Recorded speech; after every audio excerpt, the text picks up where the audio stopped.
The Consort Tournament by Watermelon's Melon Felon. Chapter 4.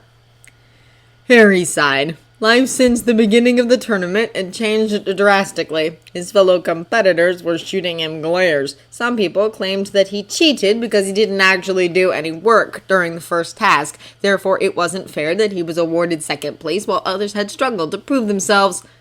Harry was certain that the only reason he was given second place, behind Hermione, was because he was the first to think of using his animagus form. He and Hermione thought outside the box and had proven not to be like the others who had assumed the only way they could get to the other side of the pitch was by going straight through instead of over or around. Harry didn't really mind what anyone said because he wasn't involved willingly and he was just doing his best to barely get by until Hermione finally lost, or won. He kind of hoped she would lose simply because marrying Voldemort didn't seem like something too great. Other students thought that he had been showing off. Basically, no other Hogwarts student had attained their animagus form, which meant that a lot of them thought it was unfair for him to have used the skill. The teen had a lot of work ahead of him for the term, but currently he found himself alongside his friend Luna in the Forbidden Forest, washing Thestrals. As not many people could actually see the poor creatures, it was left up to someone to take care of them. Harry had begun this sort of practice halfway through the second term of his first year. He would sneak out to the forest beneath his cloak after acquiring some provisions from the kitchens and take care of the animals. Thestrals were creatures of life. Many assumed that they were omens of death, but in truth they signified the innocence of life. In order to see one, a person had to have witnessed the loss of a life and had to have comprehended what had happened. Seeing a Thestral was a sign of growth, and while not the growth that some people should ever have to experience, it was growth all the same. Thestrals were kind creatures and were very offended that humans were taught to avoid them simply because they assumed that they were harbingers of death. For years, Harry had listened to their troubles over the matter, and for years he acted as a sort of creature psychiatrist, allowing them to voice their problems as he tried to find a way to solve the issues. Eventually, he'd gotten into the habit of bathing them as well, and when Luna joined him, it just made everything easier. The herd wasn't very large in terms of a usual Thestral herd. There were only 54 altogether. They also had to be kept strong in order to pull the carriages. The carriages were enchanted with undetectable extension charms to be larger on the inside. One carriage could actually fit up to 20 people if necessary. There were enough Thestrals to pull the carriages, but not enough to make a true Thestral herd. Harry rubbed the brush over the leathery wing in his hand. This one was a foal and had asked him to name her. Unable to come up with something creative, Harry had ended up naming her Nox. Luna liked Nox very much. While Luna was not born with the ability to communicate with animals through language, she could still somehow read their intentions and always knew what to say, where to rub, or what food to bring. Who liked which slice of meat, who preferred to be touched. What's wrong, Harry? Nox whinnied, butting her head against his chin. He sighed. Do you remember when I told you about the Dark Lord? She nodded, stretching her wing out further so he could detail it better. Your leader! The one that can actually speak! The serpent's tongue!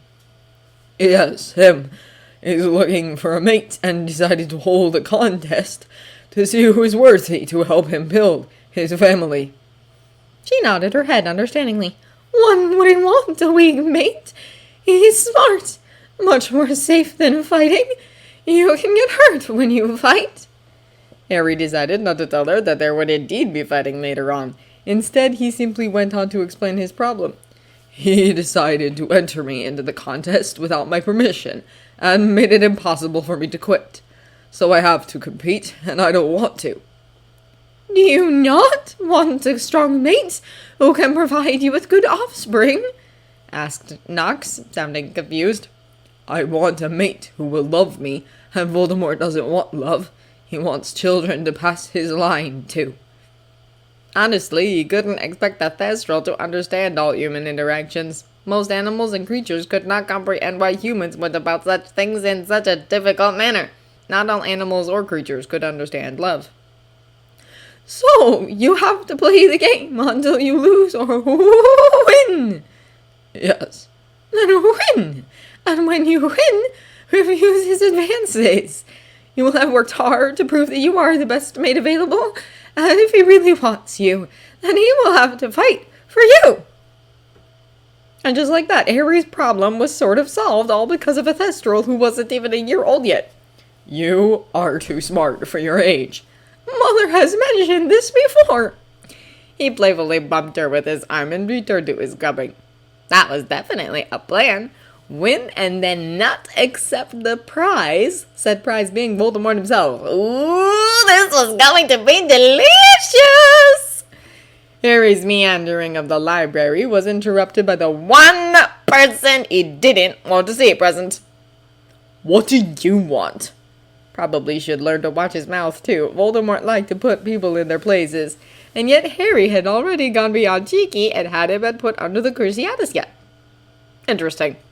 The Dark Lord smirked as if something Harry said was amusing.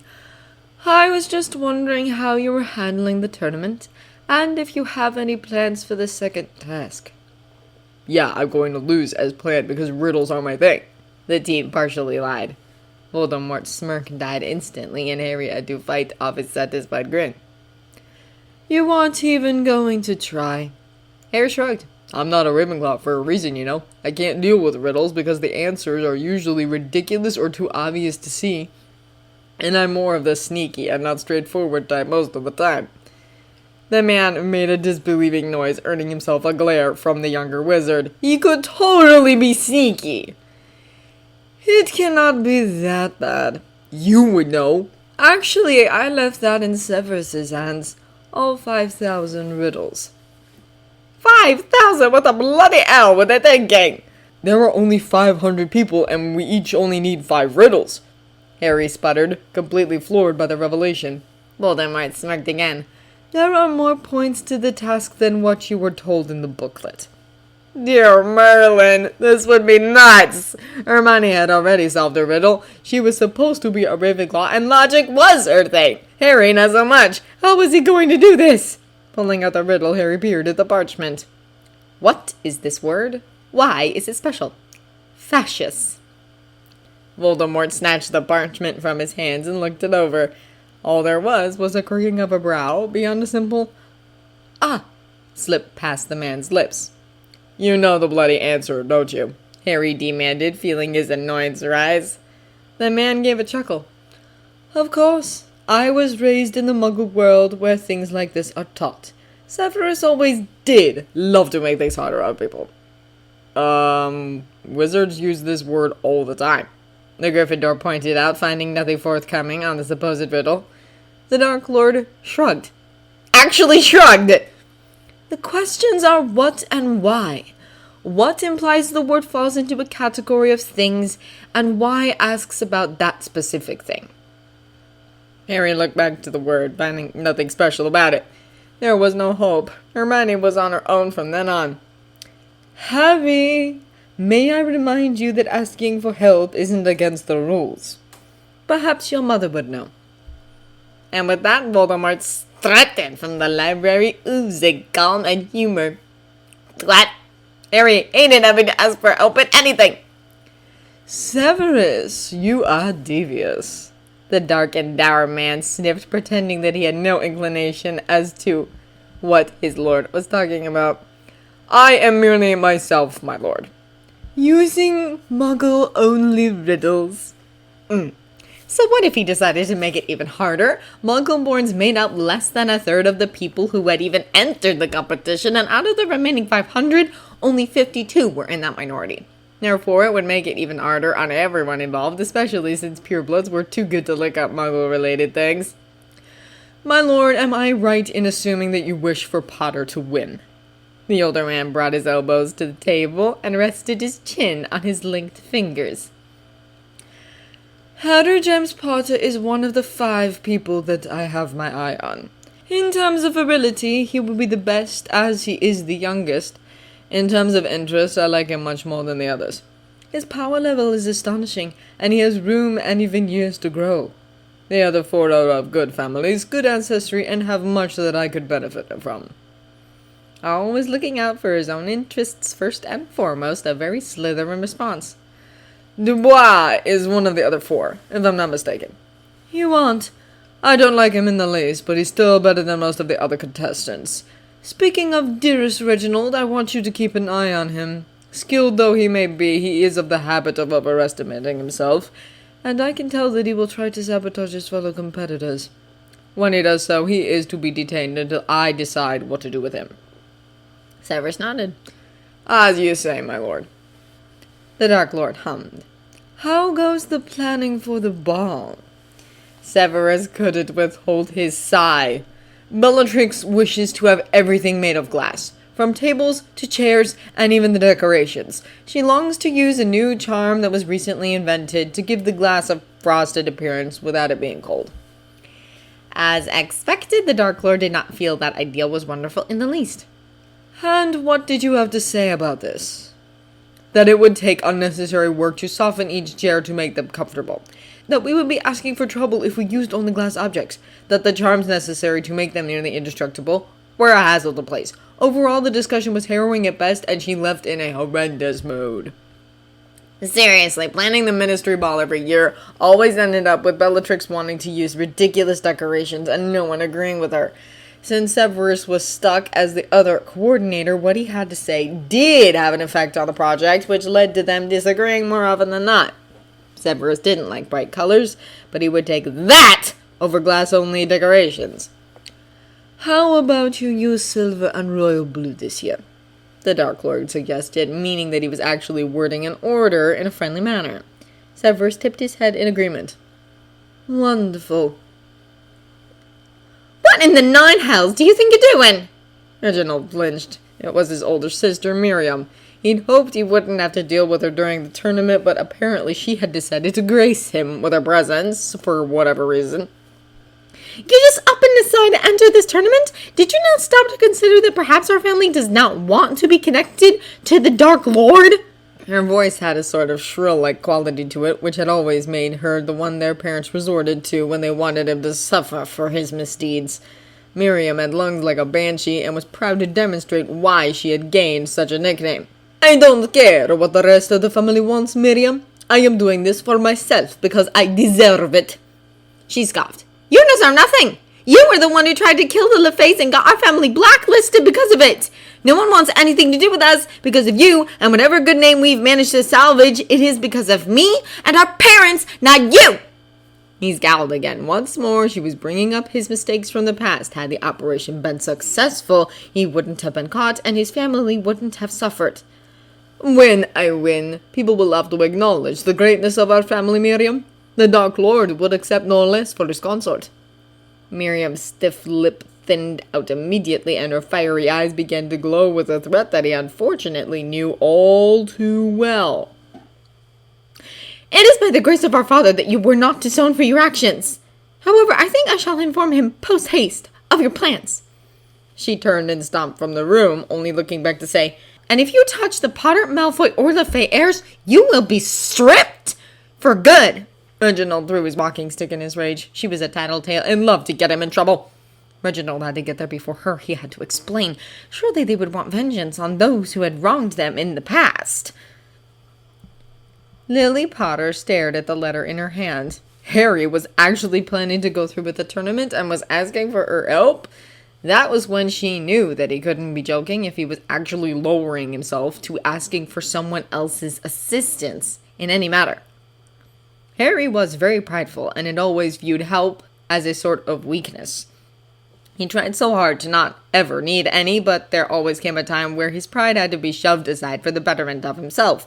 The letter contained the riddle he had to solve to give him an upper hand in the next task. She and James had listened to the task over the WWN and had been impressed with their boy and his friend Hermione. Both used ingenious methods and were the leaders in the entire task. The riddle was a Muggle one, and the writing was familiar. Severus. He had to be the one to write the riddle, of course. She had always known of his hatred for Muggles, and even knew that it was because of what his parents did and didn't do in his childhood. Just because he didn't like the people didn't mean he had hated everything. Severus was a lover of challenges, after all. The riddle, Lily had to stifle a giggle, was incredibly easy. Her boy was terrible at riddles, and if he wanted to win this tournament, he better hope that they weren't used in each task. "Dear Mom, You know how much I hate having to do this, but I really need your help with this second task. There is nothing in the rules that states that I cannot seek outside assistance, and strangely enough, Voldemort himself suggested I ask you for help, seeing as Snape wrote all the riddles and you would understand his way of thinking more. I hate riddles. I don't like them because they are useless. Why can't they just be straightforward? Why the need for all the secrecy? Anyway, this is the riddle. What is the word? Why is it special? Fascist. I'm sorry I haven't been able to write as often. I'm still trying to study for my masteries, and it takes a lot of work and concentration. To be honest, I think my Care of Magical Creatures newt will be the easiest to attain, and you would know why, of course. I love you. Thank you for the book on runes. They could potentially help me a lot in the future. Make sure you take breaks and don't overwork yourself, and tell Padfoot to stop drinking the brandy we have. Harry. Severus had loved the word fascist more than anything.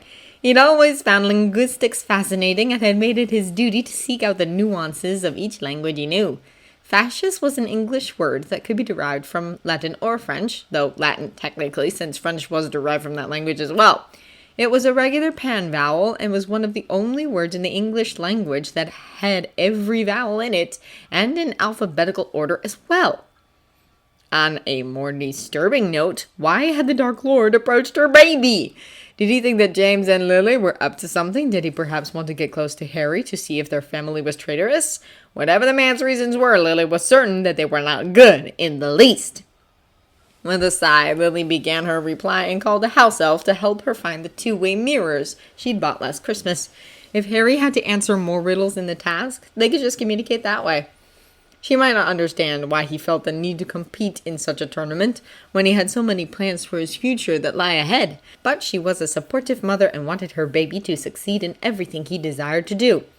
So she would help him, to the best of her ability. Hagrid, are you sure we should be using this cage still? Harry asked, unsure of approaching the rune spore. No, besides, they're wonderful and intelligent creatures. The excitable half-giant grinned. They understand. I don't think you should leave them caged, though. The poor thing was looking depressed, and Harry felt his heart go out to the being. It had always been confusing because the rune spore had 3 heads but 1 body, because there were 3 different brains all equipped with a different use. He had always felt that they were more than one being, despite the ministry labeling them as a singular creature. The right head was irritable, as always. He was hissing insults to the other 2 heads and occasionally looking toward Harry and Hagrid as they approached, and spouting insults left and right their way. In his head, Harry had named that one Severus because he was snarky and never happy about anything. The middle head received the name Luna because the middle was always the dreamer who tended to get lost in visions and fantastical dreams. She tended to be very aloof and kind of the oddball among the 3. The left head was Hermione, because they were always the smart one who planned ahead for the rune spore. Harry held his wand at the ready in case any of the heads attacked while Hagrid opened the cage. They were speaking to each other, but sounded almost lifeless. Sad. Harry felt bad. He didn't like that animals and creatures had to be locked away just to be studied. With his dragonhide gloves in place, Harry shuffled past Hagrid in order to feed the creature. Each head had a different interest in food, and so he had been sure to bring 3 different meals. A rat, a bird, and the last one claimed to be vegetarian and preferred to eat apples. He has food, the Luna head crowed, suddenly becoming more lively. He brought me a green apple. Yes! The Severus head gave a hissy scoff. At least the bird is dead this time. He'd be good for something.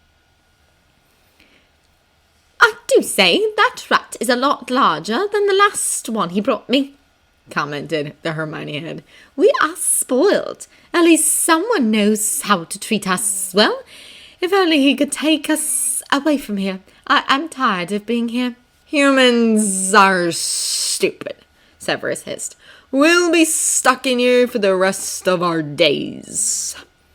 Harry deposited each meal on the ground about a foot from the rune spore. The being was a very fast one, and this one in particular was 2 feet longer than the usual 7 feet rune spores grew. Also, this one had lived longer than most, because Harry had managed to keep them happy. Being able to understand the various beast tongues had aided him in making the lives of the creatures at Hogwarts better. Rune spores usually died quickly due to the left and middle heads chewing off the right head because they became too annoying. Being able to understand their needs directly had kept them happy and willing to behave for him more than others. They also begrudgingly liked Hagrid because he liked to give them good rub-downs and baths with scentless soaps.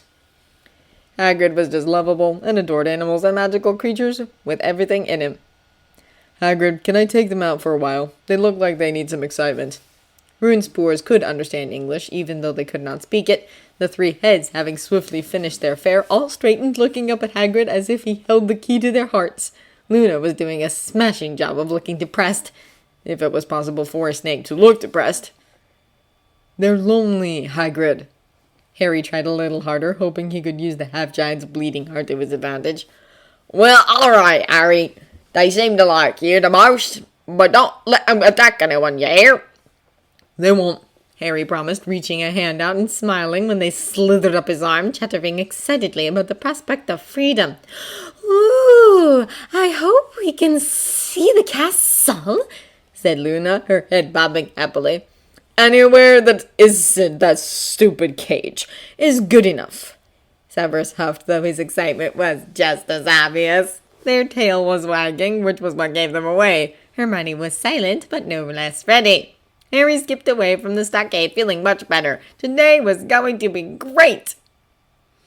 It had been horrible! He'd gone to Madame Pomfrey after his time with Hagrid, and she had so kindly informed him of the student who had broken their femur by falling off their broom during practice. Harry looked down at the fourth-year Hufflepuff and tried to give the boy a smile. The boy was staring at the Runespoor, though. Don't worry, they're getting some adventure today. They won't hurt you, he tried to tell the boy. The boy was in too much pain to care. Madame Pomfrey wanted him to determine the best course of action in dealing with the broken bone.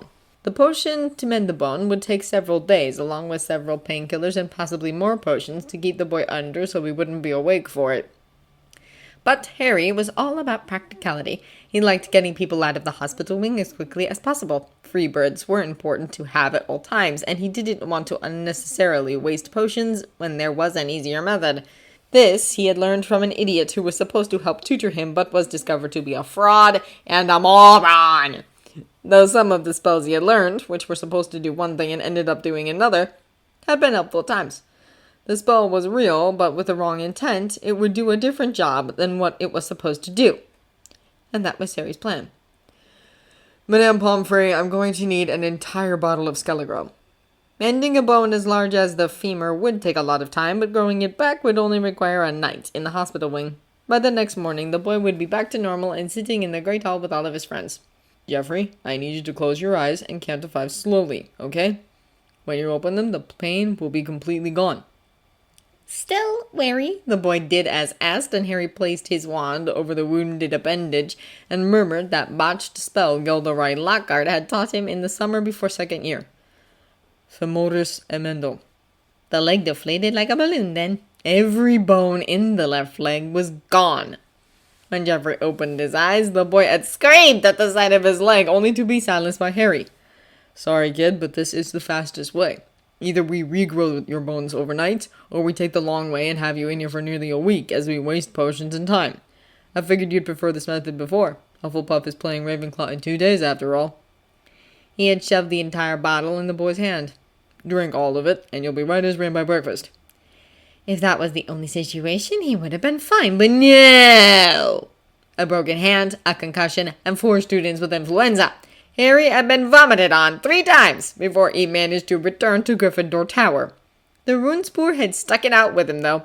Technically, they had stayed in order to poke fun at the suffering humans, but it was nice not to be abandoned during a rough time.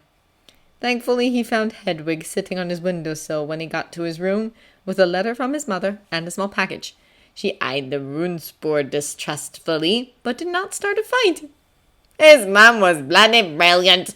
The 2-way mirror would be unexpected, and he intended to use it to the best of his ability. And that stupid riddle! What was Snape thinking? He had earned himself a nickname, Snape the Burke. Not as fun as Flat Level, but still immensely satisfying.